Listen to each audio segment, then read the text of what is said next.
할렐루야. 예배당에 나오신 여러분을 주님의 이름으로 환영합니다. 우리 함께 주는 하늘 높이 찬양하며 예배 시작하도록 하겠습니다. 1, 2, 3, 4.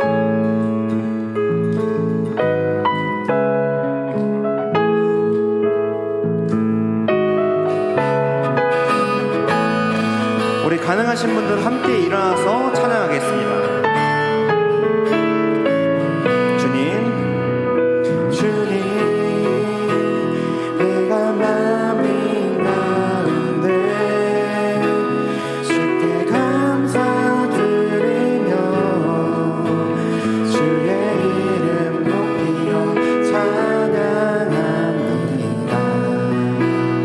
주님, 한결같은 그 사랑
3, 4.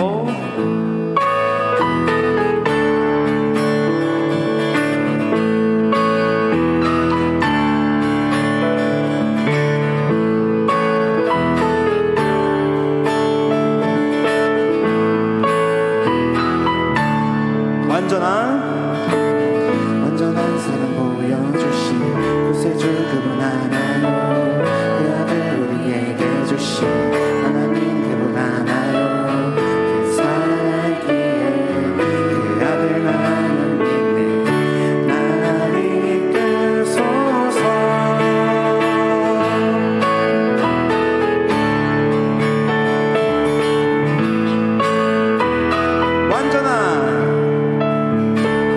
완전한 사랑 보여주신 구세주 그분 하나요. 그 아들 우리에게 주신 하나님 그분 하나요. 그 사랑 알기에 그 아들 나는 믿네. 나를 이끌소서. 예수 좋네 친구 내 곁에 계시네. 영원히 변치 않네.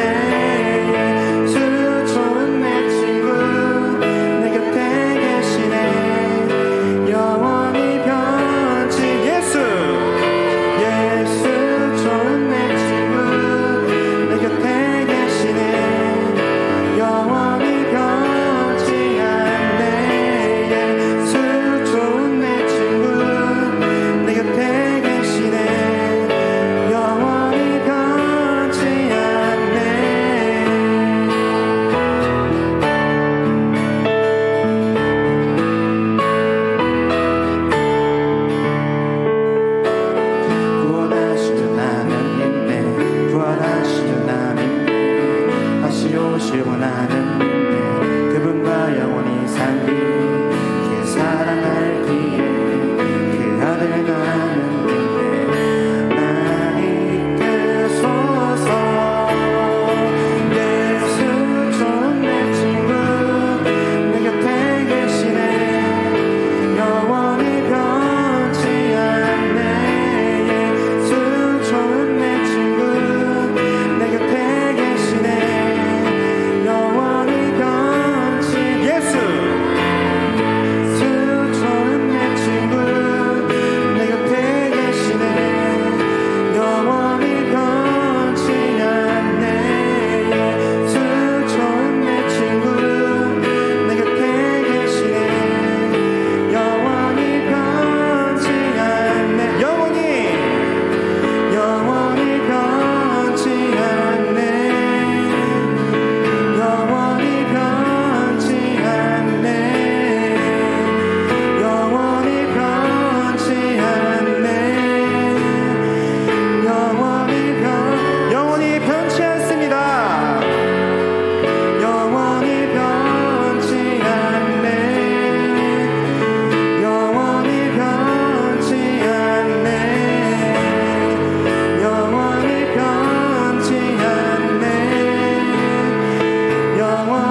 순종으로 의롭다 하심을 얻네.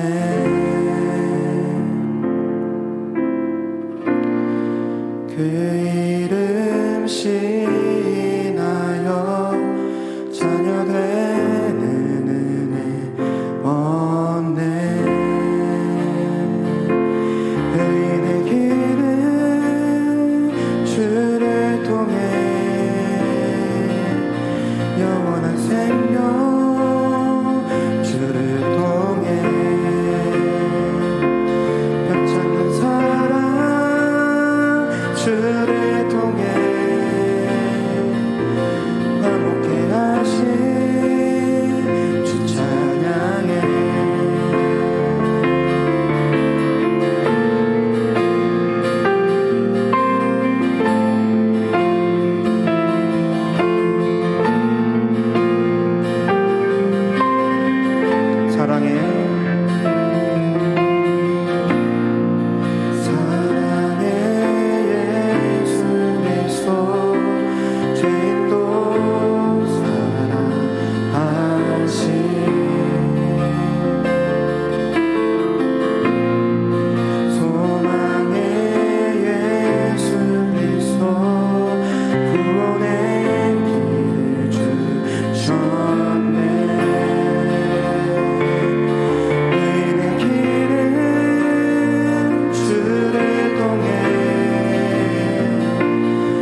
예수 하나님의 본체.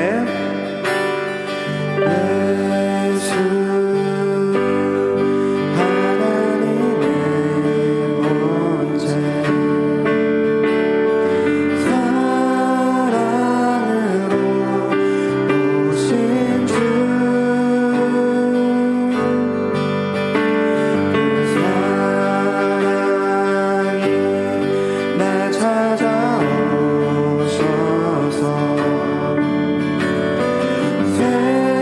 새로운 맘 주시네. 우리의 마음 돌이켜 주의 말씀 앞에 나와 모든 우상을 다 버리고 하나님만 경배하네. 새로운 맘 주시고 주님의 성령을 부으사 우리 안에 굳은 마음 제하여 주님의 마음 주소서. 그리하여 내 삶이 주의 말씀 안에 거하며 주의 영광 주의 나라 드러나는 삶 되게 하소서. 우리의 마음 돌이켜 주의 말씀 앞에 나와 모든 우상들 다 버리고 하나님만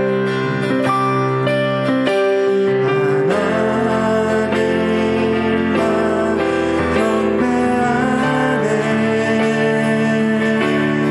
새로운 맘 주시고 주님의 성령을 부으사 우리 안에 굳은 마음 제하여 주님의 마음 주소서. 그리하여 내 삶이 주의 말씀 안에 거하며 주의 영광 주의 나라 드러나는 다시 한번 새로운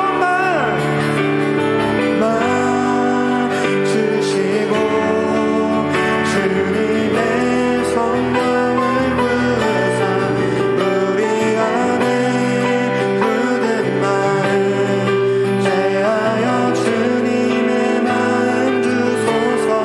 그리하여 내 삶이 주의 말씀 안에 거하며 주의 영광 주의 나라 드러나는 삶 되게 하소서. 할렐루야 할렐루야 주님의 맘 주소서.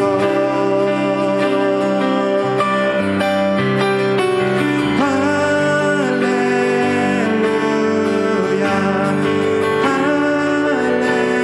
할렐루야 주님의 맘 주소서.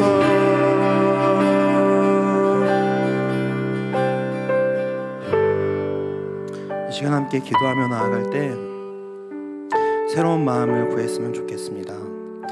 우리 안에 굳은 마음이 있다면은 그 마음이 주님의 말씀으로 인하여 제하여지고 이 시간 주님께서 우리에게 새로운 마음을 허락하여 주셔서 우리가 주님 말씀 안에 거하고 주님의 영광, 주님의 나라 드러나는 삶 될 수 있도록 결단하는 은혜의 예배 시간 될 수 있도록 주님께서 허락하여 주시옵소서.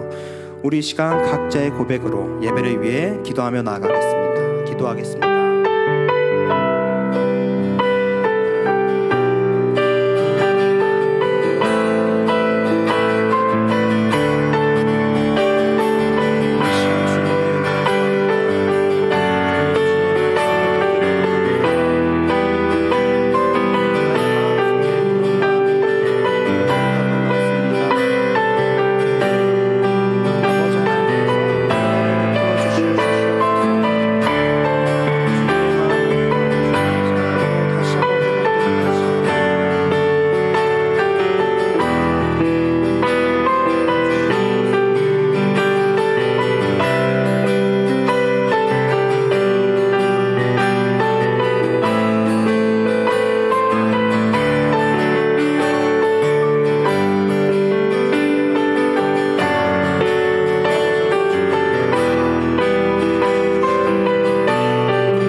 기도하겠습니다.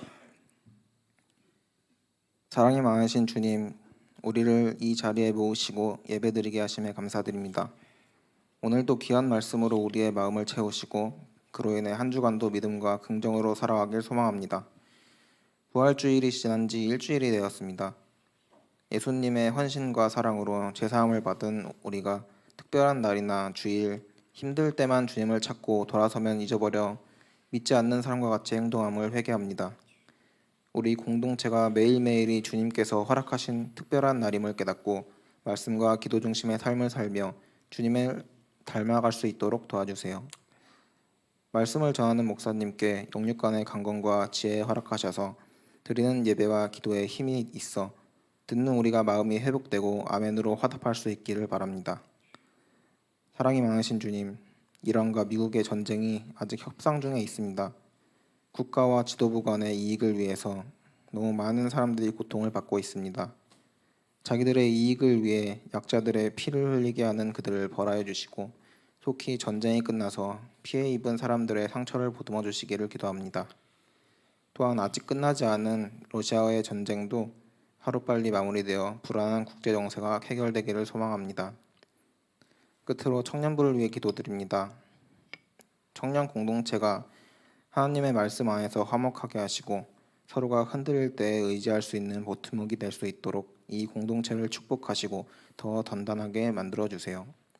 세상의 공동체가 아닌 하나님의 공동체로 걸어설 수 있도록 인도하여 주세요. 범사에 감사드리며 살아계신 예수 그리스도의 이름으로 기도드렸습니다. 아멘. 나는 전능하신 아버지 하나님 천지의 창조주를 믿습니다.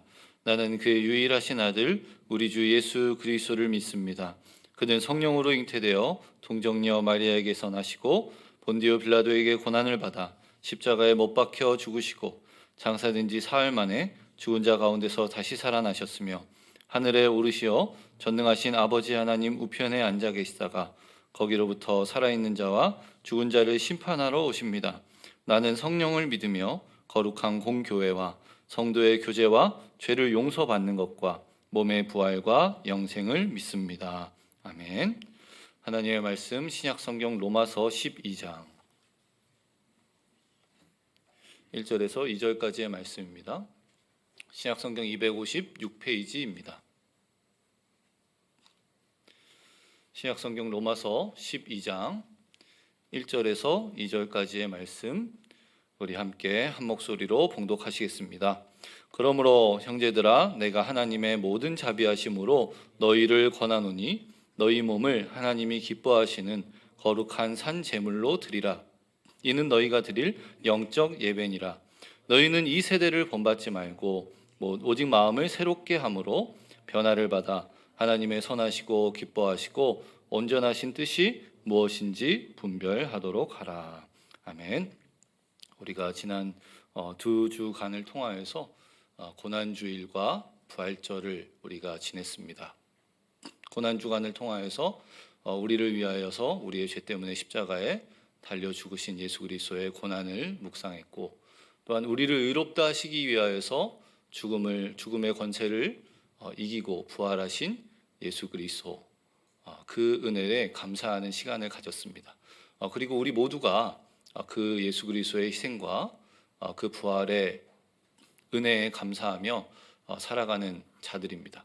그러니까 우리가 그 예수님의 고난과 죽으심과 부활을 믿는 자들로서 그것에 감사하는 것으로 그치지 않고, 그렇다면 예수 그리스도를 통하여서 예수 그리스도를 믿는, 예수 그리스도의 죽으심과 부활로 새롭게 된 그리스도인들의 삶은 과연 어떠한 삶이 되어야 하느냐에 대해서 우리가 함께 살펴보면 3주 동안에 우리가 그리스도인, 기독교인의 정체성에 대해서 살펴보려고 합니다. 오늘은 먼저 예배자, 그리스도인은 예배자이다.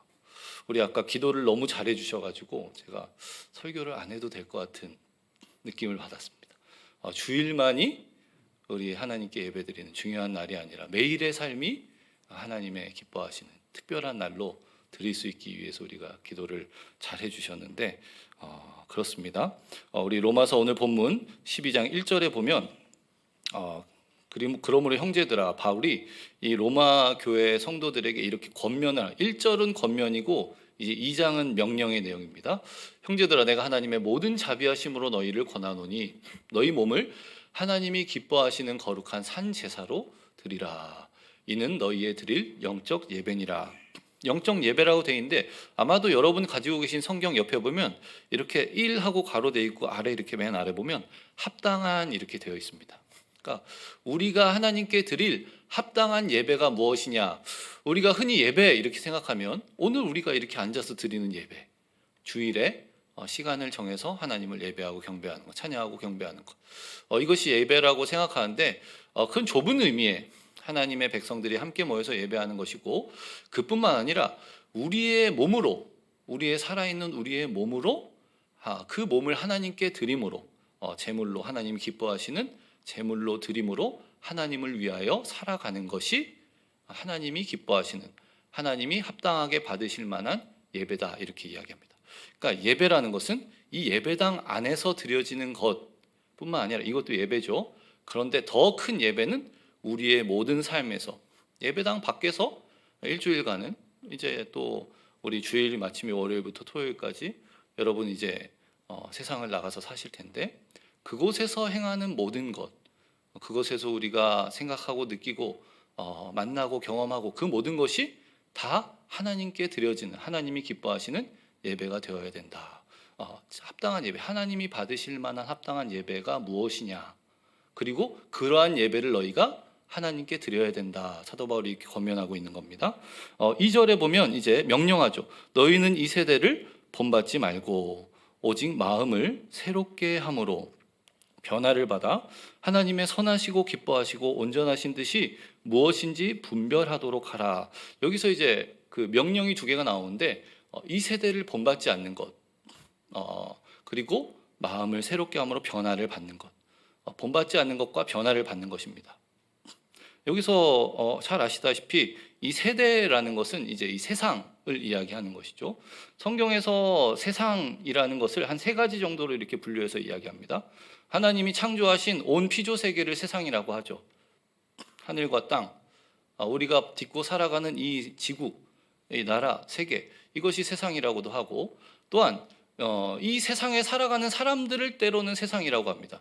여러분 요한복음 3장 16절, 하나님이 세상을 이처럼 사랑하사 독생자를 주셨다. 하나님이 우주를 사랑하셔서, 이 지구라는 천체를 사랑하셔서 독생자 보내주신 거 아니죠? 이 지구에 살아가는, 이 세상에 살아가는 모든 사람들을 위하여서 그들을 사랑하셔서 독생자를 주셨다. 마지막 세 번째는 이제 하나님과 반대되는 편에 있는, 하나님을 쫓지 않는 이 세상의 모든 사조, 그러니까 사탄 마귀를 쫓아가는, 하나님을 대항하는 죄된 무리들, 죄된 영역을 세상이라고도 합니다. 그러니까 사실은 이 세대를 본받지 말라, 이 세대를 본받지 말라고 할 때는 이 세 번째겠죠. 하나님의 뜻에 어긋나는, 하나님의 명령에 순종하지 않는 그 모든 것을 본받지 않아야 한다. 그런데 이 세대를 본받지 않는 것, 변화를 받아야 되는데 변화를 받는 것은 마음을 새롭게 하는 것을 통하여서 가능하게 됩니다. 그러니까 여러분, 우리의 마음을 새롭게 하는 것, 우리의 마음이 새로워져야지 우리가 변화를 받을 수가 있는데 이것은 우리가 할 수 없는 일이죠. 하나님께서 하시는 일이죠. 여기서 새롭게 한다 이런 표현이 나오는데 이 새롭게 한다라는 표현이 헬라어로 아나카이노시스 이렇게 얘기합니다. 질적인 변화, 단순히 이렇게 겉모습만 바뀌는 것이 아니라 본질적이고 영적이고 내적인 새로움을 의미합니다. 성경에서 이 단어가 딱 2번 사용이 됩니다. 너희가 새롭게 함으로, 마음을 새롭게 함으로 변화를 받아야 된다. 디도서 3장 5절에 이렇게 되어 있습니다. 우리를 구원하시되 우리가 행한 바 의로운 행위로 말미암지 아니하고 오직 그의 긍휼하심을 따라 중생의 씻음과 성령의 새롭게 하심으로 하셨다. 여기서 성령의 새롭게 하심, 이것이 말씀드린 아나카이노시스, 마음을 새롭게 함으로 변화를 받아라고 할 때 이 단어입니다. 그러니까 우리의 마음을 새롭게 하는 것, 변화를 받기 위해서는 우리의 마음을 새롭게 해야 되는데 마음을 새롭게 하는 것은 누가 하시는 것이죠? 하나님께서, 더 정확하게는 성령 하나님께서 하시는 일이다.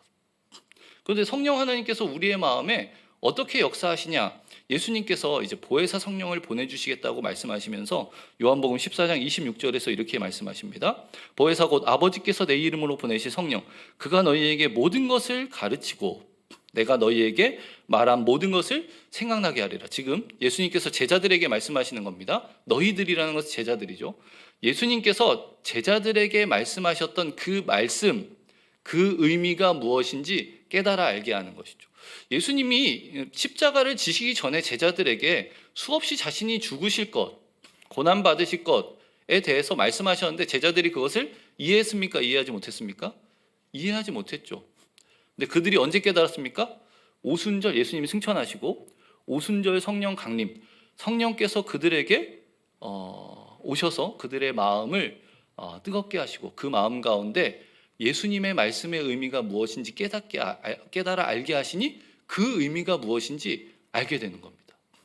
그래서 여러분, 베드로가 1장 연설 설교를 하지 않습니까? 3,000명이 돌아오고 5,000명이 돌아오고 이제야 아는 겁니다. 예수님께서 그들에게 하셨던 그 말씀의 의미가 무엇인지 알게 된 거예요. 왜요?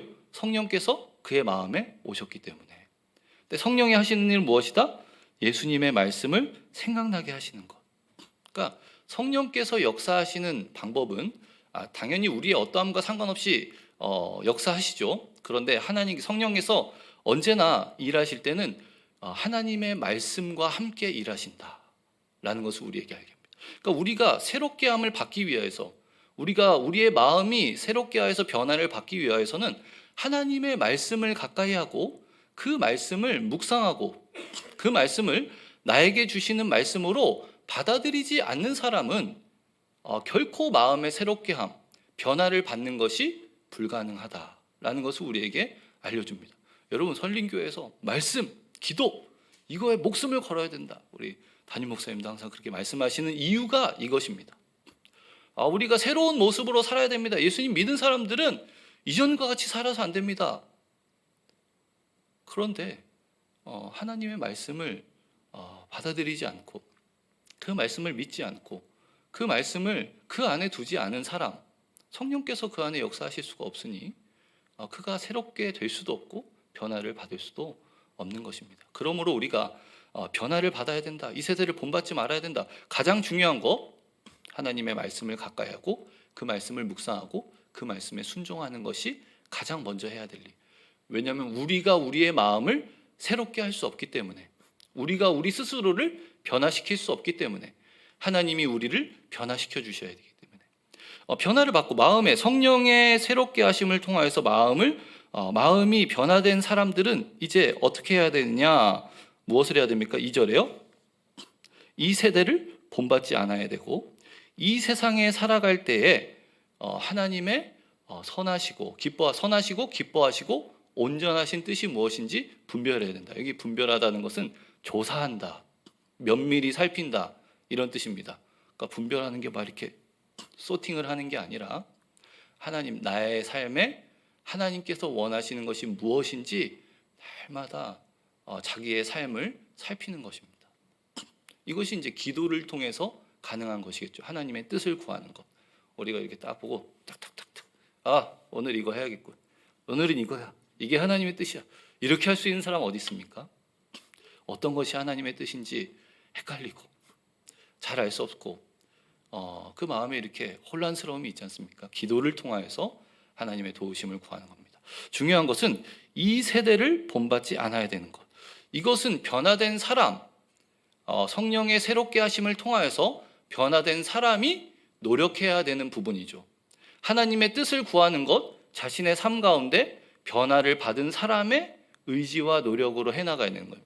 그러니까 지금 사도 바울이 권면하고 있는 내용이 하나님께서 하신 일, 그리고 우리가 해야 하는 일, 하나님과 우리가 우리의 삶 가운데 하나님께서 우리에게 주신 삶을 어떻게 살아가야 하는지, 하나님께서 먼저 변화시키시면 우리는 변화시키신, 하나님께서 변화시키신 새롭게 된 마음을 가지고 이 세상 가운데 이 세대를 본받지 않고, 이 악한 세대를 본받지 않고 하나님의 뜻을 우리의 삶 가운데 이루며 살아야 된다라고 이야기하는 것이죠.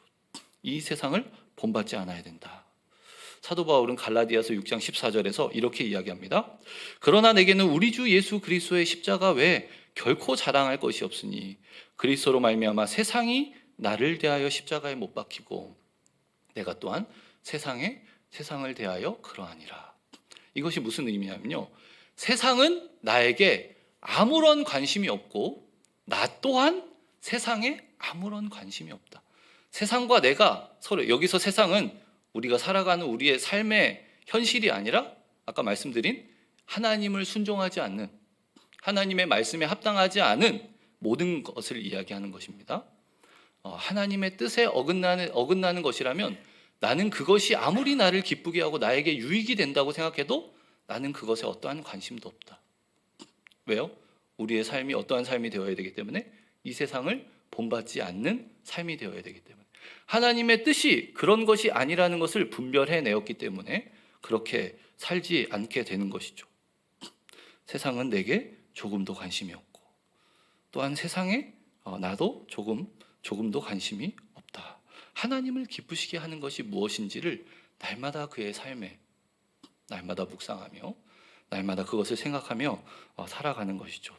사도 바울은 1절 2절에서 하나님이 기뻐하시는, 하나님께 마땅히 드려야 될 영적 예배가 어떠한 것인지, 그리고 그러한 영적 예배를 너희가 날마다 드려라 이렇게 이야기하고, 영적 예배를 드리기 위하여서는 어떻게 드릴 수 있느냐, 하나님이 우리의 마음을 변화시켜 우리의 마음을 새롭게 하셔서 변화를 받고 우리가 우리의 삶 가운데 하나님, 이 세대를 본받지 않고 하나님의 기뻐하시는 뜻을 추구해야 되는 것.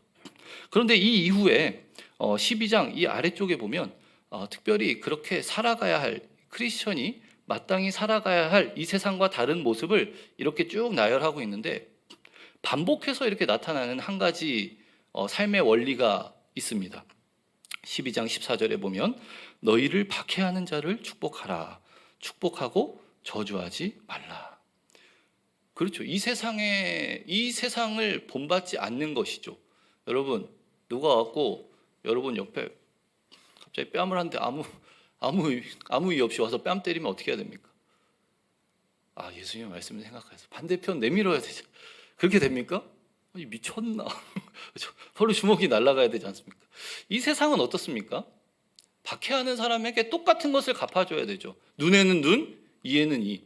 사실은 눈에는 눈만으로는 우리의 마음이 그런 일을 당했을 때 똑같이 갚아주는 것만으로는 우리의 마음이 시원해지지 않습니다. 우리에게 손해를 끼친 사람에게 똑같이 손해를 끼쳐야죠. 참으면 바보. 아유, 저 바보. 세상 사람들이 넌 그걸 참냐? 똑같이 갚아줘야죠. 손해를 보면 똑같이 손해를 입혀야 되고, 나를 배신하면 똑같이 너도 당해야 되고. 세상은 그런 원리입니다. 이 세상을 본받지 않는 중요한 것, 한 가지 예를 들어서 사도 바울이 이야기하는 거, 박해하는 자에게 똑같이 박해하지 말고 축복하라. 축복하고 저주하지 말라. 여러분, 이것은 예수님께서 이미 우리가 고난주간에 살펴본 것과 같이 우리에게 모범을 이미 보이셨습니다. 십자가에 달려 돌아가시면서 뭐라고 말씀하셨죠? 자신을 못 박고 창으로 찌르는 로마 군병들을 바라보면서 하나님께 어떻게 기도했습니까? 하나님, 저 새끼들 다 죽여주세요. 저 인간들 다 번개가 내려서 이렇게 얘기하셨습니까? 저들의 죄를 사하여 주시옵소서. 자기들이 하는 것을 알지 못하기 때문에 저렇게 합니다. 초대교회 최초의 순교자 스데반도 어떻게 얘기했습니까? 자기에게 돌이 날아오는 그 와중에 죽음의 그 앞에 마지막으로 그가 남긴 말이 무엇입니까? 무릎을 꿇고 크게 불러 이르되 주여 이 죄를 그들에게 돌리지 마옵소서. 이 말을 하고 자니라. 박해하는 자를 저주하지 않고 저주하지 않을 뿐 아니라 축복하는 그러한 모습을 보이고 있죠. 로마서 12장 17절 18절입니다. 아무에게도 악을 악으로 갚지 말라. 18절에 할 수 있거든 너희로서는 모든 사람과 더불어 화목하라. 누군가 너희에게 악을 행하여도 똑같이 악을 행하는 것으로 갚지 말아라. 오히려 선을 드러내기에 힘써라. 19절에서 21절입니다. 너희가 친히 원수를 갚지 말고 하나님의 진노하심에 맡기라. 이 원수 같은 나를 대적하는, 날마다 나를 괴롭히고 못살게 굴고 나에게 원수와 같이 행하는 사람들을 어떻게 합니까? 원수를 갚지 말라. 내 원수가 줄이거든 먹이고 목마르거든 마시게 하라. 그렇게 하는 것이 어떤 것입니까? 21절 악에게 지지 않고 선으로 악을 이기는 것이다. 이 세상과 다른 모습, 그 중에서도 가장 강력한 것이죠. 실제적으로 우리가 당하는 손해, 우리가 당하는 피해, 우리의 억울함, 이러한 모든 것, 이 세상 사람들은 다 갚아줘야 되고 똑같이 행해야 되고 저주해야 되고 고발해야 되고, 그렇게 하지 말아라.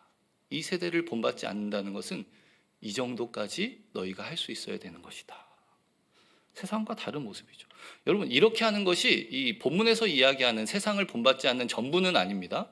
말씀드린 대로 우리의 삶 가운데 이 정도로 이렇게까지 우리의 생명이 달린 그런 문제에서까지 우리가 하나님의 뜻을 합당히 따르기 위해, 하나님을 기쁘시게 하기 위하여서 하나님께 순종하여서 이 세상을, 이 세대를 본받지 않는 모습으로 살아야 된다. 때로는 억울한 일을 당하고 이유 없는 핍박을 당하지만 너희가 이 세상 사람들과 같이 행해서는 안 된다라고 이야기하고 있습니다. 여러분, 실제로 교회가 부흥할 때, 사람들이 교회에 찾아올 때가 어느 때인지 아십니까? 기독교 역사상, 기독교의 2000년 역사 가운데 교회 부흥이 여러 번 있었는데요. 그 부흥은 언제나 교회가 세상과 다른 모습을 보였을 때입니다. 로마에서 기독교인들이 얼마나 많은 박해를 받았습니까? 그런데 기독교가 로마의 국교가 되었지 않습니까? 위험을 무릅쓴 자들이라는 표현을 씁니다. 그 당시에 이렇게 3세기, 4세기에 로마에 큰 역병이 돌았는데 다른 사람들은 다 도망가서 로마를 떠났는데 크리스천들은 다시 로마로 돌아와서 병든 자들을 돌봐주고 땅바닥에 아무렇게나 널브러져 있는 시체들을 치우고 장례를 치러주고 그들을 이렇게 지극정성으로 돌봤습니다. 그렇게 하다가 자기도 병이 들어 죽고, 그런 일이 태반이었죠. 나중에 이제 그 전염병이 다 끝난 다음에 로마 사람들이 돌아와서 보니까 자기가 버리고 간 그곳에 기독교인들이 자기의 목숨을 걸고, 자기의 목숨을 바치고, 자기의 건강을 바치고 이 어려운 이들을, 병든 자들을 돌보고 있던 것을 보게 된 겁니다. 근데 그 기독교인들이 어떤 사람들이지? 로마에게 있어서 박해를 받아. 자기네들이 박해했던 사람 아닙니까? 사실은 죽어도 싸다 이놈, 하나님의 진노를 받았구나, 드디어 하나님께서 일어나셨구나, 막 죽어있는 시체를 발로 밟고 너도 당해라 이렇게 한 것이 아니라 너무 좋아하시는데 너무 환하게 웃으시는데 자기를 박해하는 자들을 자기의 목숨을 걸고 살렸고, 그리고 그들이 돌아온 자들, 그것을 본 사람들, 그리고 그들의 돌봄을 통하여서 생명을 다시 구하고 회복하게 된 사람들이 기꺼이 그리스도인이 되기로 자기 발로 교회를 찾아왔습니다. 그래서 그러한 수고와 헌신, 세상과 다른 모습을 보였을 때 로마가 기독교를 가장 박해하던 나라에서 기독교 국가가 되게 된 것이죠. 이것은 여러분 저의 경험이기도 한데 제가 설교 때도 몇 번 말씀드린 적이 있는데 제가 20대 후반에 호주에 가서 워킹홀리데이를 2년 하고 왔습니다. 시드니에 딱 3개월 있고 시드니를 가장 멀리 벗어나는 게 목표였거든요. 농장을 찾아서 갔는데 한번 보여주죠. 카나나라라는 곳에 갔습니다.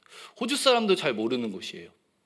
비행기를 타고 시드니에서 한 3시간 정도, 3시간 반 정도 타고 이렇게 다윈이라는 북부 끝에 가서 거기서 그레이하운드 버스를 타고 한 11시간 정도 내려가야 되는 곳이거든요.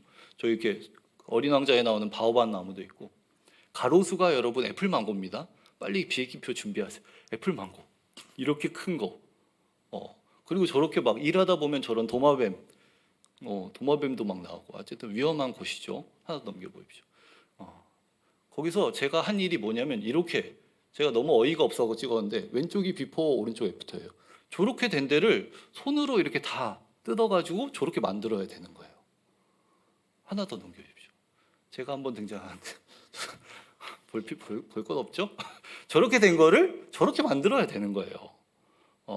이렇게 여러분 저 40도가 넘어가거든요. 40도는 뭐 그냥 넘어가고 건기 우기 있는 그런 데예요. 정말 척박한 곳이죠. 여러분 그렇게 힘들어지면 사람들이 이렇게 까칠해지고 이기적이 개인주의적이 됩니다. 그러니까 자기가 알고 있는 노하우 이런 거 절대 안 알려줘요. 도움? 아니야. 내 살기도 바빠. 그러니까 자기가 이렇게 가지고 있는 거 나누거나 어떤 남을 도와주거나 이런 거 극히거립니다. 한참의 시간을 지나서 친해져야지 우리의 무리 안에 들어왔다고 생각될 때 이제 도와줍니다. 저는 그게 너무 싫었거든요. 아니 왜 안 그래도 힘들어 죽겠는데 왜 저렇게 살지? 그냥 서로 돕고 도우면서 살아가면 좋은 거 아닌가? 저는 진짜 정반대로 했습니다. 제가 새벽부터 낮까지는 농장에서 일하고 오후에부터 저녁까지는 마트에서 일했거든요. 거기가 마트가 진짜 거기서 제일 선호하는 직종. 에어컨이 나오잖아요. 안에서. 근데 거기서 일하는 게 힘들어요. 사람을 많이 뽑지도 않고 그냥 온라인으로 지원하면 연락 올 때까지 하염없이 기다려야 되는 거예요. 근데 제가 알았거든요. 거기 인사 담당자가 조단이라는 친구가 있는데 사람이 이렇게 나가면 그 사람이 이렇게 이력서 낸 거 온라인으로 보면서 하는데 그때 저희 같이 사는 누나가 지금 사람 뽑으니까 빨리 조단한테 가고 어필을 해라. 너의 이력서를 주면서 내가 할 수 있다. 아직도 생각나요. 내가 영어로 막 되지도 않는 영어로 내가 누구보다 잘할 수 있어. 나를 뽑아줘. 막 이러니까 진짜 이러더니 뽑아줬거든요. 제가 뭐 다른 사람들 그런 거 아무도 안 알려주거든요. 제가 일부러 다 알려줬어요. 거기 마트에서 어떻게 일하세요? 조단이라는 친구가 있어요. 그 사람한테 가서 이력서를 주세요. 그렇게 해갖고 실제로 여러분 마트에서 일하게 된 사람들도 많고 맛있는 거 있으면 한국에서 이렇게 소포 보내주면 나눠 먹고 저한테 뭐 하나도 준 거 없대 나눠 먹고 그러니까요 여러분 뭔가 거기에서 이렇게 힘들게 살아가는 사람들과 제가 이렇게 그렇게 큰 노력한 것도 아니거든요. 그러니까 막 주말마다 막 술 먹고 막 이러는 사람들이 지서가 나 교회 좀 데리고 가 이러는 거예요. 뭐 누가 막았나? 자기 발 있으면 자기가 가면 되지. 괜히 와갖고 나한테 막 이렇게 막 제 얼굴을 보지도 못하면서 자기가 지은 죄를 알아서 그러는지 나 좀 교회 데리고 가라고 그렇게 얘기하는 거예요. 거기서 여기 안 나왔는데 박세영이라는 친구가 있고요. 실명을 거론해도 여러분 모르시니까 거기가 이렇게 40도 넘는 그런 데인데 3명 친구 2명이랑 같이 어느 날 왔어요. 근데 아까 저 사진 보셨지만 거기가 40도 올라가도 햇빛이 너무 세기 때문에 이렇게 노출되면 피부암에 걸린대요. 그래서 그렇게 더운데도 긴팔, 긴 바지, 장갑, 모자 다 써야 되거든요. 근데 왔는데 뭐 이렇게 껄렁껄렁하게 왔는데 반바지에 반팔 입고 장갑도 안 끼고 물도 하나도 안 챙겨오고 할 수 있어요 이러면서 온 거예요. 아니나 다를까 한 2시간도 못하고 다 뻗어가지고 막 이랬죠. 그래서 그날 일 끝나고 걔네를 이렇게 데리고 가서 제가 갖고 있던 장갑 집에서 이렇게 엄청 많이 보내준 거 하나씩 주고 마트 데려가고 모자랑 팔토시랑 이런 거 하고 어떻게 해야 되는지 제가 친절하게 알려줬죠. 그러다가 이제 그 친구 2명은 다른 곳으로 이렇게 이동해서 이제 일을 하러 가고 세영이라는 친구가 이렇게 남아갖고 제가 그 친구를 좀 이렇게 챙겼는데 어렸을 때 럭비를 했어요. 그러니까 저 키는 저보다 조금 더 크고 덩치는 거의 저의 2배, 얼굴도 시커매갖고 소도둑처럼 생겼어요. 무섭게 생겼어. 딱 보면 압도되는 얼굴이야. 나보다 한참 동생인데 나보다 형같이 생겼어요. 근데 알고 보니까 그 친구네 어머니가 같이 안 살아요. 아버지랑 둘이 사는데 들어보니까 어머니가 교회에 다니다가 자기들을 버리고 도망갔대. 교회를 못 가게 하니까. 그러니까 보니까 이게 제대로 된 교회가 아닌 것 같아요. 그렇죠? 이게 뭐 이렇게 집안은 하나도 안 챙기고 교회만 다니다가 이제 아빠가 교회를 못 다니게 하니까 집을 나가신 거죠. 그래서 그 친구가 막 그 무서운 얼굴로 이를 갈면서 그래서 나는 누가 나한테 교회 나오라고 하면 진짜 때려 죽이고 싶다고 진짜 막 분노를 표현하는 거예요. 근데 나는 그때 신학교를 다니고 있던 신학생이었어. 야, 이 잘못 걸리면 내가 여기서 내 생을 마감하겠다 싶어서 조심하고. 그러니까 오히려 더 이게 마음이 가는 거예요. 제대로 된 기독교, 제대로 된 예수님을 만나면 저런 반응을 하지 않을 텐데. 그래서 제가 엄청 열심히 잘해줬어요. 뭐 있으면 제일 먼저 챙기고, 제가 집 구해갖고 렌트하러 갈 때도 같이 데리고 가고, 방이 2개인데 5명이 갔는데 2명씩 방에 놓고, 제가 그 렌트 집을 구했는데 제가 마루에서 살고, 그다음에 뭐 일 갔다 돌아올 때 이렇게 밥 해서 먹이고, 뭐 클럽 같이 가자 그러면 같이 가서 옆에서 콜라 먹고 있고, 거기는 12시 되면 클럽이 끝나거든요. 이젠 쟤 좀 지워볼까 이러면 집에 가라고 해요. 같이 가져가니까 가주는 거예요. 뭐 가서 뭐 내 죄 지을 것도 아니니까 같이 가지고. 그러니까 어느 날 이 친구가 저녁에 이렇게 밖에 나와서 이렇게 그 친구는 이렇게 맥주를 한잔하고 저는 옆에 이렇게 앉아 있는데, 제가 뭐 그런 얘기 하지도 않았는데 저한테 그런 얘기를 하더라고요. 형, 내가 진짜 교회 진짜 싫어하고 나한테 예수 믿으라고 이야기하는 거 진짜 싫어하는데, 이제 내가 신학교 다닌다는 거, 목사 될 사람이라는 거 이제 알았으니까. 근데 나중에 형이 교회 차리면 내가 그 교회는 한번 나가보고 싶다고. 이 바보가 교회를 차린다고. 그때 저는 그렇지. 오늘 본문에 이 말씀이 생각났습니다. 세상과 똑같이 살아가는 것이 그들에게 친근하게 보여주는 것이 아니라 세상과 다른 모습으로 살아가는 것이 우리가 가진 그 믿음, 그 소망에 대하여서 궁금히 여기고 예수 그리스도께로 나오게 하는구나. 사실 그렇게 큰 노력 아닙니다. 그냥 조금 더 손해보고, 조금 더 수고하고, 조금 더 챙기고, 조금 더 살피고, 조금 더 관심을 가지고, 조금 더 세심하게 배려하고, 세상과 다른 모습을 보일 때 이 세상 사람들은, 하나님 없이 살아가는 이 세상 사람들은 우리가 믿는 하나님에 대해서 궁금하게 여깁니다. 저 사람들은 하나님을 믿는다는데 하나님이 어떤 분이시길래 저렇게 살지? 예수님 믿는다는데 예수님이 저 사람들한테 어떤 일을 행했기 때문에 저렇게 살지? 궁금해하는 것이죠. 여러분, 오늘 본문 1절, 2절에 보면 똑같은 단어가 2번 나오는 게 있는데요. 기쁨입니다. 기쁨. 하나님이 기뻐하시는 거룩한 산제물로 너희의 몸을 드리라. 기뻐하시는 예배. 2절에는 하나님의 선하시고 기뻐하시고 온전하신 뜻이 무엇인지 분별하도록 하라. 하나님의 기쁨. 여기에 모든 것이 요약되어 있습니다. 그리스도인들은, 하나님으로부터 놀라운 은혜를 받아 구원을 받은 사람들은 더 이상 자기의 기쁨을 위하여 살아가는 것이 아니라 하나님의 기쁨을 위하여 살아가는 자들이다. 그것이 때로는 손해를 봐야 되는 일일 수도 있고, 때로는 박해를 받는 일일 수도 있고, 때로는 손가락질을 당하고 욕을 먹는 일일 수 있어도 그것이 그리스도인들에게는 아무런 문제가 되지 않는 것이죠. 왜요? 그렇게 하여서 하나님이 기뻐하실 수만 있으면 하나님의 기쁨을 위하여서 살아가는 자들입니다. 마지막으로 로마서 14장 8절을 읽고 본문을 마치겠습니다. 우리가 살아도 주를 위하여 살고 죽어도 주를 위하여 죽나니 그러므로 사나 죽으나 우리가 주의 것이로다. 우리의 모든 삶 하나님의 영광을 위하여, 하나님의 기쁨을 위하여, 하나님이 받으시기에 합당한 살아있는 영적인 예배로 우리의 모든 삶이 드려질 수 있도록, 우리의 모든 삶 가운데 이 세상을 본받지 않는 하나님의 뜻을 날마다 앞세우고 그 뜻을 하나님의 기쁨을 위하여 기꺼이 우리의 모든 것으로 하나님을 위하여 살아내는 참된 예배자로 살아가는 저와 여러분의 삶이 되기를 주님의 이름으로 간절히 부탁드립니다. 기도하겠습니다.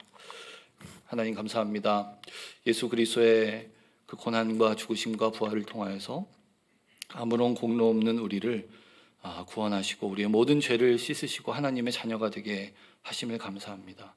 오늘 말씀과 같이 하나님으로부터 그 놀라운 은혜를 받은 자들은 이제 더 이상 우리 스스로의 기쁨이 아니요 하나님의 기쁨을 위하여 살아가는, 우리의 모든 삶이 하나님께 영광을 돌리는, 하나님이 기뻐하시는 합당한 영적인 예배로 우리의 삶의 모든 순간순간이 하나님의 뜻을 이루며 살아나는, 하나님을 기쁘시게 하는 삶이라는 것을 우리가 생각해 보게 하심을 감사합니다.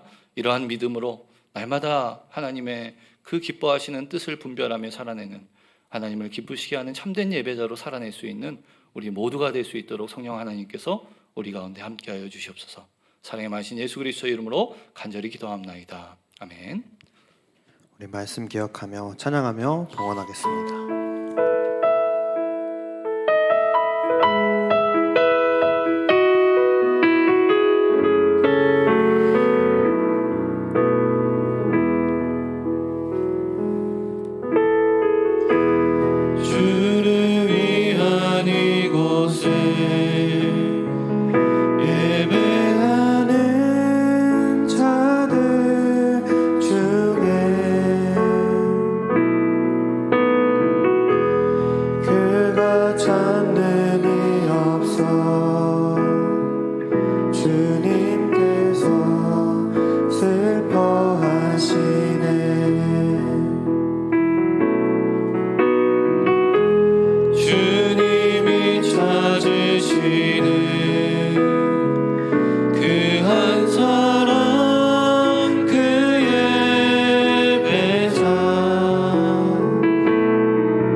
이제는 우리를 죄악 가운데 구원하신 예수 그리스도의 은혜와 하나밖에 없는 독생자 예수 그리스도를 아낌없이 내어주신 아버지 하나님의 사랑과 우리 가운데 거하시며 우리의 마음을 감화하시고 내주 교통하시는 성령 하나님의 교통하심이 예수 그리스도를 통하여 값없는 은혜로 구원을 받은 우리들이 이제 더 이상 우리 자신들의 기쁨이 아니라 하나님의 기쁨을 위하여 하나님의 뜻을 구하며 이 세대를 본받지 않으며 우리의 모든 삶으로 하나님을 경배하는 살아있는 참된 예배자로 서기를 바라며 다짐하며 나아가는 우리 모든 설림교회 성도들, 청년들의 머리머리 위에 지금으로부터 영원토록 함께 계실지어다. 아멘.